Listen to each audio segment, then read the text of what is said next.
Hampir semua jenis penyakit menunjukkan gejala yang sama, proses penyembuhan yang cenderung stagnan. Hal ini tercermin dari terus meningkatnya jumlah penderita, yang kerap diiringi oleh tingginya angka kematian pada sejumlah penyakit tertentu. Ketika seseorang telah terdiagnosis, penyakit tersebut seolah menetap dan menjadi bagian tak terpisahkan dari hidupnya. Kabar mengenai kesembuhan total pun jarang terdengar, seakan-akan harapan untuk pulih sepenuhnya menjadi sesuatu yang langka dan nyaris mustahil. 3 mode kesehatan awal monomolekuler, biologik, medical device memang memberikan kontribusi penting dalam dunia medis. Namun, kemajuan luar biasa dalam bidang bioteknologi, khususnya melalui terapi sel, telah menghadirkan terobosan yang melampaui capaian metode-metode sebelumnya. Terapi sel menawarkan keunggulan unik yang belum pernah dimiliki oleh ketiga mode tersebut. Lebih dari sekadar pengobatan, ia membuka peluang kesembuhan nyata bagi para penderita berbagai jenis penyakit, bahkan yang selama ini dianggap sulit disembuhkan. Harapan pun kembali tumbuh, sebesar dan seluas cakupan penyakit yang kini dihadapinya. Stem cell, atau dalam bahasa Indonesia disebut sel punca, merupakan sel induk yang memiliki kemampuan luar biasa, yakni memperbanyak diri sekaligus berkembang menjadi berbagai jenis sel lain di dalam tubuh manusia. Dalam dunia biologi dan medis, sel punca dibagi berdasarkan potensinya untuk berdiferensiasi atau berubah menjadi sel lain. Pembagiannya terdiri dari 3 kategori utama. Pertama, sel totipotent. Ini adalah sel punca paling awal yang ditemukan pada tahap awal pertumbuhan embrio. Sel ini memiliki kemampuan tertinggi, karena dapat berkembang menjadi seluruh jenis sel dalam tubuh, termasuk membentuk seluruh organisme. Kedua, sel pluripotent. Sel ini mampu berdiferensiasi menjadi 3 lapisan utama pembentuk organ tubuh, ektoderm, endoderm, dan mesoderm. Ketiga lapisan ini nantinya akan berkembang menjadi berbagai jaringan dan organ penting dalam tubuh manusia. Dan ketiga, sel multipotent. Jenis ini ditemukan pada berbagai jaringan tubuh dan memiliki kemampuan untuk berubah menjadi sel dalam satu kelompok jaringan tertentu. Misalnya, sel multipotent dapat berkembang menjadi jaringan lemak, tulang, tulang rawan, atau otot, tergantung kebutuhan regeneratif tubuh. Terapi sel kini telah merambah begitu banyak bidang dalam dunia kesehatan, dan ini baru permulaan. Seiring kemajuan teknologi medis yang melesat cepat, potensi terapi ini terus meluas, membuka pintu-pintu baru menuju pemulihan. Harapan untuk kembali sehat tak lagi sebatas impian. Kini, siapapun bisa percaya bahwa kesembuhan itu mungkin, bahkan untuk penyakit yang dulu terasa mustahil diatasi. Ini beberapa bidang kesehatan yang sudah menerapkan stem cell: ortopedik, onkologi, neurologi, degeneratif, metabolik, kardiologi, traumologi, imunologi, nefrologi, anti-aging. Stem cell bukan sekadar penyembuh, tapi cara tubuh memperbaiki dirinya dari dalam. Ia bekerja dalam 5 cara utama. Regeneration, membentuk kembali jaringan yang rusak. Reparation, memperbaiki sel yang melemah. Replace, menggantikan sel yang mati dengan yang sehat. Restoration, mengembalikan fungsi tubuh seperti semula. Rejuvenation, menyegarkan dan memperlambat penuaan. Inti pengobatan ini adalah bagaimana memperbaiki dari paling dasar struktur tubuh manusia, yaitu sel. Perbaikan pada tingkat sel ini ternyata lebih efektif dalam penyembuhan. Sel yang semakin sehat maka akan memberi dampak pada fungsi organ secara keseluruhan. Pada tingkat lanjut tidak hanya kesembuhan yang didapatkan, tapi efek anti-aging yang akan terjadi pada penderita. Ini tentu saja sesuatu yang sangat diharapkan dan diimpi-impikan semua orang. Umur KTP boleh bertambah tapi sel-sel organ tetap muda, stamina, dan performa diri bisa dipertahankan. Efek yang luar biasa dari terapi sel. Sejarah stem cell adalah perjalanan luar biasa yang mengubah dunia kedokteran.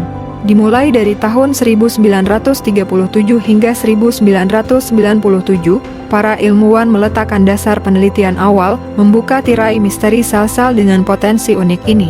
Puncaknya di tahun 2012, Shinya Yamanaka meraih Nobel karena penemuannya yang revolusioner, sel dewasa bisa diprogram ulang menjadi sel punca pluripotent. Ini membuka pintu ke dunia terapi regeneratif yang tak terbatas. Tak berhenti di situ, pada tahun 2014, Masayo Takahashi menunjukkan aplikasi nyata dengan mengembangkan sel punca untuk mengganti retina yang rusak pada penderita kebutaan. Dari riset dasar hingga aplikasi klinis yang mengubah hidup, stem cell adalah bukti dedikasi ilmuwan untuk masa depan kesehatan kita. Setelah memahami sejarahnya, mari kita selami lebih dalam tentang berbagai jenis stem cell dan bagaimana mereka dapat membantu Anda. Pertama, ada MSC, atau mesenchymal stem cell. Ini adalah maestro perbaikan tubuh kita. Berasal dari lemak atau tali pusar. MSC ahli dalam regenerasi jaringan, menenangkan peradangan, dan menyeimbangkan imun. Dengan investasi sekitar 150 hingga 200 juta, dan beberapa kali booster, Anda akan merasakan perbaikan menyeluruh yang signifikan. Kemudian, untuk pertahanan yang lebih spesifik, kita punya CTL, cytotoxic T lymphocyte. Dengan biaya sekitar 70 hingga 80 juta per tindakan dan beberapa kali pengulangan, CTL khusus dirancang untuk membasmi sel-sel abnormal seperti kanker atau infeksi kronis. Dan yang tak kalah menarik, sekretom. Ini adalah esensi dari stem cell itu sendiri, kumpulan molekul bioaktif luar biasa seperti faktor pertumbuhan dan sitokin.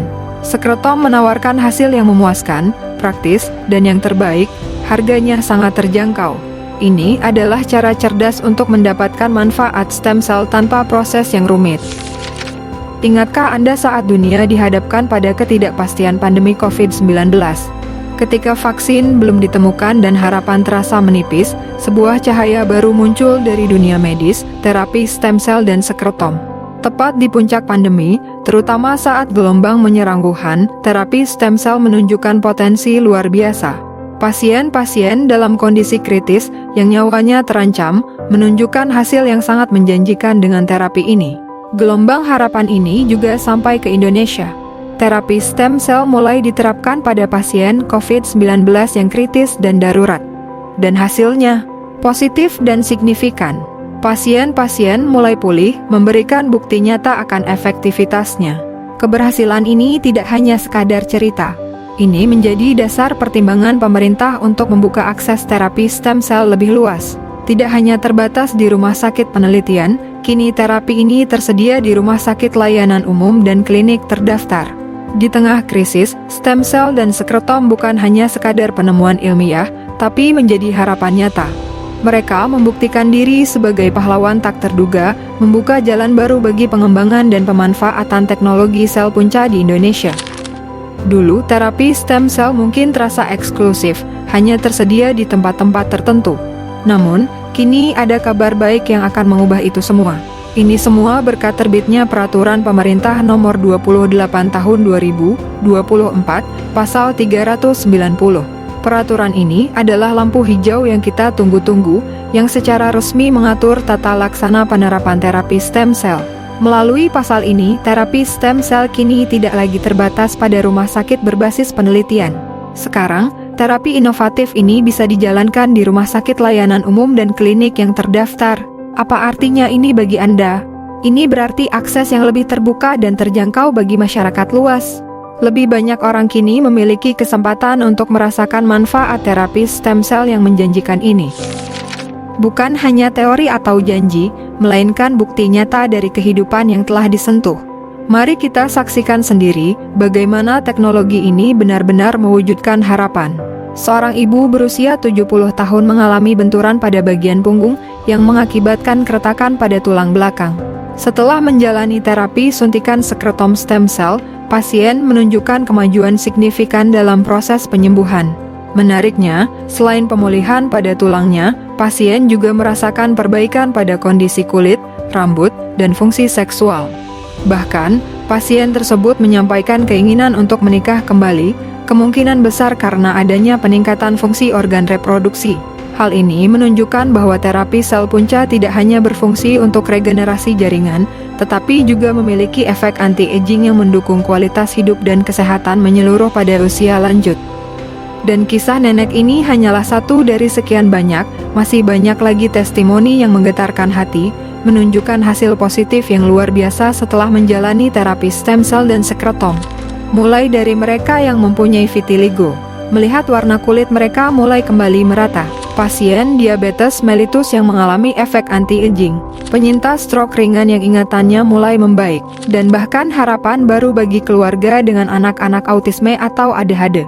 Melihat adanya peningkatan interaksi dan fokus. Dari setiap kisah pemulihan, dari setiap senyuman yang kembali, stem cell dan sekretom adalah bukti nyata harapan. Ini bukan sekadar terapi, ini adalah investasi untuk kualitas hidup Anda. Dengan akses yang semakin mudah di Cirebon dan seluruh Indonesia, kini saatnya Anda meraih masa depan yang lebih sehat. Mari bersama, raih kehidupan yang lebih baik. Stay healthy, long life with stem cell.